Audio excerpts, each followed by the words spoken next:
तकवा क्या है? शरीयत में तकवे से क्या मुराद?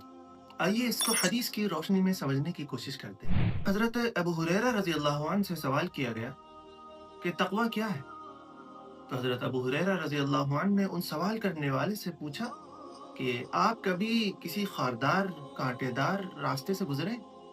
तो उन्होंने कहा कि हाँ गुजरा हूँ। पूछा कि आप कैसे गुजरे? तो उन्होंने कहा कि अपने कपड़ों को बचाकर कांटों से, झाड़ियों से, खारदार चीजों से। फरमाया कि इसी का नाम तकवा है, और तकवे से यही शरीयत की मुराद है कि इंसान गलत कामों से बचने की मुकम्मल कोशिश करे। तकवे का मतलब दुनिया छोड़ देना नहीं कि दुनिया को तर्क कर दिया जाए, गोशा नशीनी इख्तियार कर।